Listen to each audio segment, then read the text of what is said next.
হে তরুণ যুবকেরা, আপনারা জানেন সৌদি আরবের জমিনে এই মাত্র দুদিন আগের ঘটনা, প্রায় ৪৫ জন মানুষ বাস অ্যাক্সিডেন্টে শহীদ হয়েছেন, ইন্তেকাল হয়েছেন, সারা শরীরগুলো দগ্ধ হয়ে গেছে। এই পুরে ইমানদারের পুরে মারা যাওয়াটা শহীদের মৃত্যু, বলুন সুবহানাল্লাহ। শুধু তাই নয়, তারা আছেন পবিত্র নগরীতে। আল্লাহ তাদের তাকদীর কত বুলন্দ করেছে আপনি জানেন। হে তরুণ যুবকেরা, তারা উমরা হজটা করেছিলেন, আল্লাহর বাইতুল্লাহ শরীফ তওয়াফ করেছিলেন, তারা মদিনা শরীফে যাচ্ছিলেন। বাবা বন্ধুরা আমার, ছিলেন 46 জন বাসে, তার মধ্যে 45 জন ঘুমিয়ে গিয়েছিলেন। এমন সময় রাত্রে 1:30টার সময় একটা তেলের ট্যাঙ্কারের সঙ্গে বাসের অ্যাক্সিডেন্ট হয়, সঙ্গে সঙ্গে আগুন লেগে যায়। এই আগুন লাগার পরে 45 জন মানুষ, আল্লাহর নেক বান্দা, হাজী বান্দারা, ছোট ছোট বাচ্চারা পর্যন্ত ছিল, তৎক্ষণাৎ তারা শহীদ হয়ে যায়। ইন্না লিল্লাহি ওয়া ইন্না ইলাইহি রাজিউন। হে তরুণ যুবকেরা, আমার আল্লাহ তাদের এত মর্যাদা দান করলেন।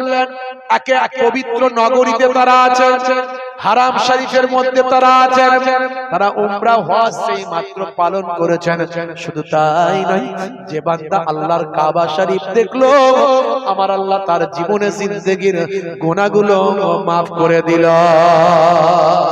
জোরে হবে না, জোরে হবে না। হে তরুণ যুবকেরা, হে আমার বন্ধুরা, হে আমার মুরব্বিয়ানেরা, শুনে রেখে দিন বাবা, এই ৪৫ জন মানুষ বাড়ি হলো হায়দ্রাবাদ। ভাই আমার দোস্ত আমার, ৪৬ জন মানুষের মধ্যে একজন বেঁচেছে, তার নাম হলো সোয়েব। আর এই ৪৫ জনের ভিতরে একজন প্রবীণ ৬৫ বছর মানুষ ছিলেন, তার নাম হলো নাসিরউদ্দিন।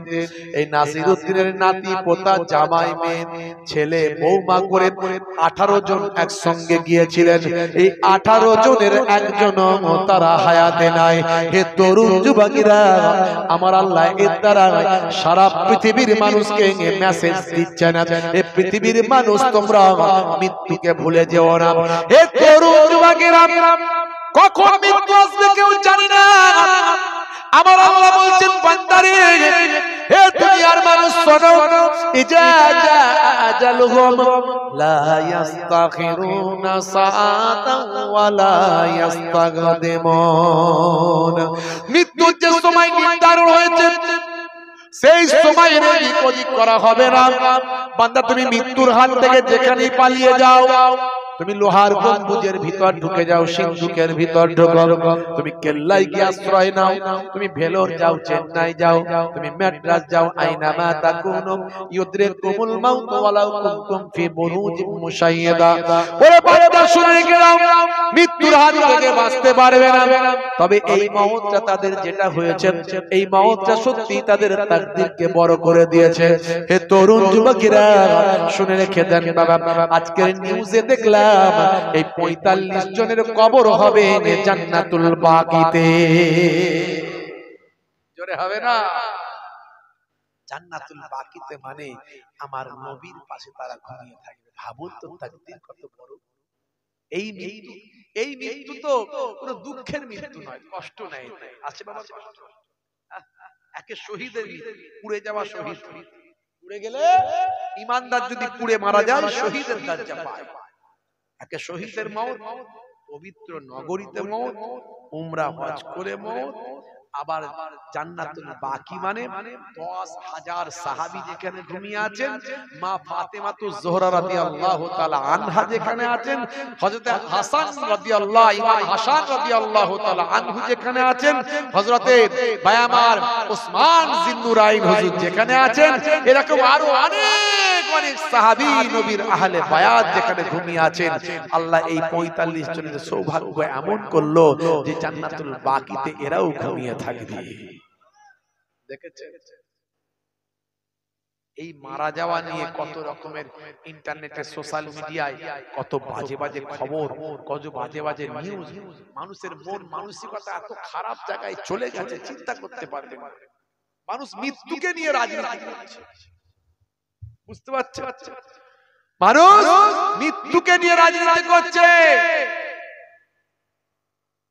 অনেক মানুষ খুশি হচ্ছে, মারা গেছে, ঠিক হয়েছে, ভালো হয়েছে, দারুণ নিউজ, গুড নিউজ।